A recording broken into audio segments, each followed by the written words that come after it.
Assalamualaikum warahmatullahi wabarakatuh. Teman-teman semuanya, mudah-mudahan dalam keadaan sehat walafiat selalu. Teman-teman, ke berita masalah perseteruan PKB dan NU atau NU ya, NU dan PKB makin menjadi-jadi.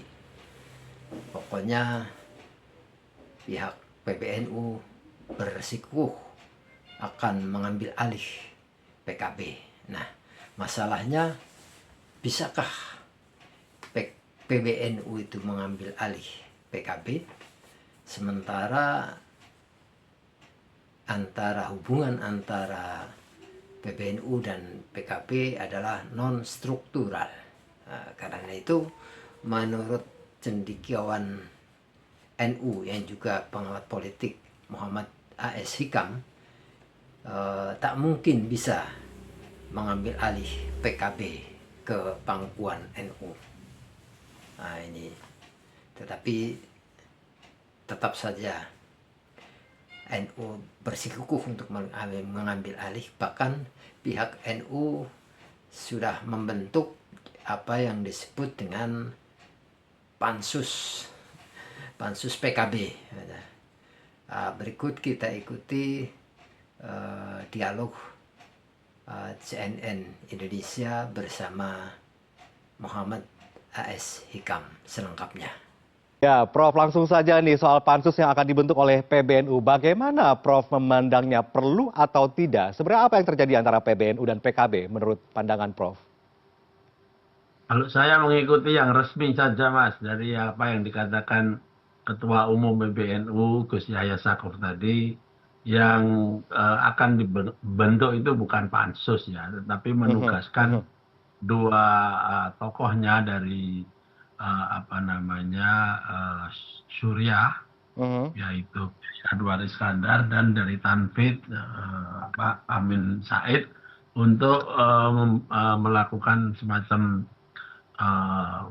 investigasi awal yang kemudian akan dilaporkan kepada PBNU, baik Rais Am maupun Ketua Umum PBNU dan lain-lainnya ya. Jadi saya kira kita harus menunggu juga apa hasil dari investigasi tadi itu. Nah, tetapi ini jelas bukan pansus seperti yang dikatakan oleh media dan ya oleh saudara Saifullah Yusuf, bahwa seolah-olah sudah ada semacam upaya untuk mengambil alih PKB dan lain sebagainya itu. Sebab itu bukan wilayahnya PBNU.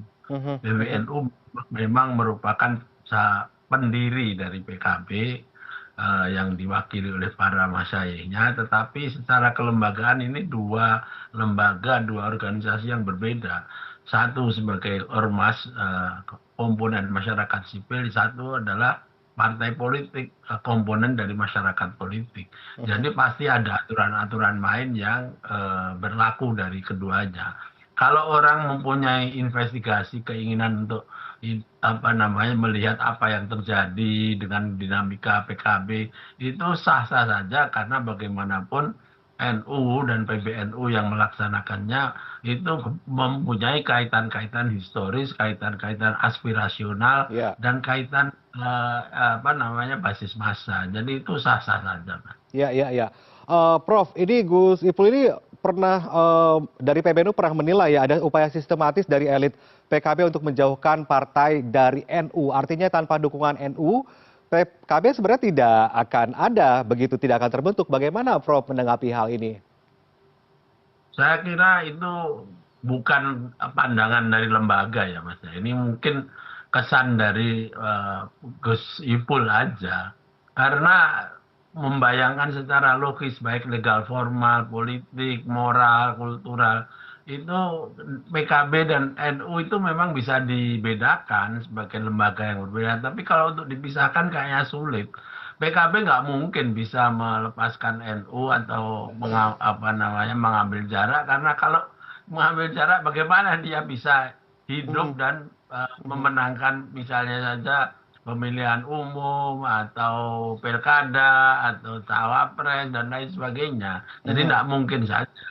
Yang ada adalah pembagian kerja dan kemudian diperlukan komunikasi yang lebih bagus antara elit-elitnya sehingga tidak terjadi salah paham dan paham yang salah itu aja, Mas. Iya, Prof, ini terkait tadi komunikasi ya antara PBNU dan PKB ini memang harus Mm, harus intens begitu ya untuk menyelesaikan perkara ini. betul, Tapi memang betul, ya. sebenarnya mekanismenya memang bolehkah ada pembentukan pansus di tubuh partai itu sendiri atau PBNU sendiri itu bagaimana Prof memandangnya mekanisme pembentukan Kalau pansus ini? Kalau saya di dalam organisasi seperti PBNU kan sah-sah saja apa namanya pengurusnya PBNU misalnya ingin membuat semacam diskusi atau penyelidikan tentang apapun ya, bukan hanya tentang PKB tapi penyelidikan misalnya tentang ada kasus-kasus yang dianggap strategik, dianggap perlu. Nah, tapi yang seperti itu bukan kemudian ditujukan untuk mengambil alih partai Ya, partai seperti PKB atau partai apapun. Jadi orang membuat pansus atau tim khusus atau apa itu hak dari organisasi itu. Tapi masalahnya targetnya itu apa? ya Itulah yang itu yang memang ada. sedang menjadi fokus perbincangan masyarakat ya. Ini targetnya itu sebenarnya apa? PBNU ini melakukan hal ini sebenarnya untuk apa? Kalau Prof sendiri sebagai pengamat politik kan kira-kira melihatnya seperti apa? Ada indikasikah PBNU memang ingin mengambil alih PKB sepenuhnya atau memang hanya sekedar menginvestigasi yang ada di tubuh PKB saat ini? Seperti apa Prof menilainya? Kalau saya sambil menunggu apa yang ditemukan oleh tim yang pimpin oleh dua tokoh Mhm. tadi, lebih baik kita melihat bahwa kemungkinan Gus Ipul itu mula-mula adalah melakukan semacam ya katakanlah menjaring aspirasi. Nah, Ya. aspirasi yang dijaring itu mungkin tentang apa yang dianggap kurang baik di dalam dinamika Partai Kebangkitan Bangsa. Nah, supaya beliau itu kemudian mampu untuk memberi penjelasan, maka dibentuk tim. Tapi kemudian disalahartikan seolah-olah sudah jadi tim pansus atau apa yang Mhm. akan mengadili dan mengambil alih PKB. Maka kemudian Gus Yahya memberikan pelurusan bahwa ini bukan seperti itu. Nah, Ya. jadi kita tunggu aja apa nanti yang akan ditemukan oleh tim yang dipimpin Yai Anwar dan siapa namanya Gus Amin Said Mhm. itu. Mhm. Nah, setelah itu baru jelas apakah akan go ahead atau tidak. Ya. Tapi menurut saya apapun yang terjadi tidak akan bisa dilakukan pengambil alihan. Ya. Karena walaupun ada kaitan sejarah dan lain sebagainya, ini dua organisasi yang berbeda. PKB itu bukan banomnya Nahdlatul Ulama, Mas. Mhm. Betul, betul. Prof, terlepas tadi investigasi akan dilakukan oleh kader yang sudah ditunjuk begitu ya untuk melakukan investigasi menangani perkara ini. Saya Betul. ingin tanya Prof Hmm. ini, beberapa Ya. waktu yang lalu Caimin memberikan pernyataan agar PBNU tidak tertarik dalam politik praktis. Kemudian PBNU ingin memastikan juga sebaliknya, ingin PKB dalam koridor yang sesuai dengan nilai-nilai NU begitu ya. Sejauh ini dari Hmm. pengamatan Prof sendiri, apakah PKB sudah bergerak sesuai koridor yang dimaksud? Kira-kira ada contoh konkretnya atau tidak menurut Prof seperti apa? Menurut saya PKB di bawah pimpinan Gus Ami atau Gus Imin itu memang berhasil membawa partai ini menjadi partai yang lebih maju dari pengertian ukuran ya dari partai yang Mhm. mula-mula menjadi partai utama. Sekarang kan nomor 4 ya.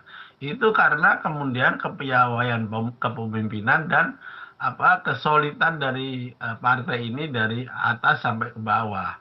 Mhm. Nah, soal tidak mencampuri urusan Nahdlatul Ulama itu pasti tidak mungkin juga PKB, tetapi bahwa PKB akan selalu bergerak di dalam ruang yang ada warga Nahdlatul Ulama sudah pasti karena basis sosialnya Partai PKB itu demikian. Nah, kalau NU tidak ikut politik praktis sudah jelas, ketua umumnya saja Gus Yahya Stakuf juga sudah mengatakan itu.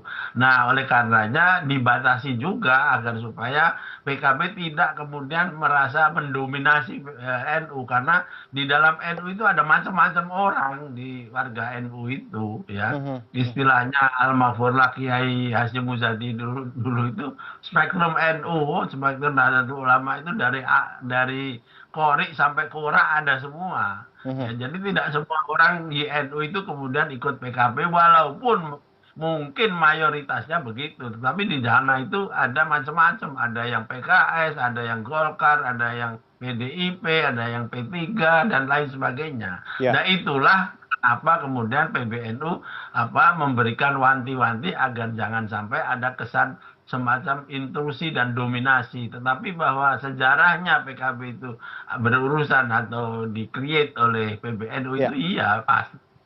Ya.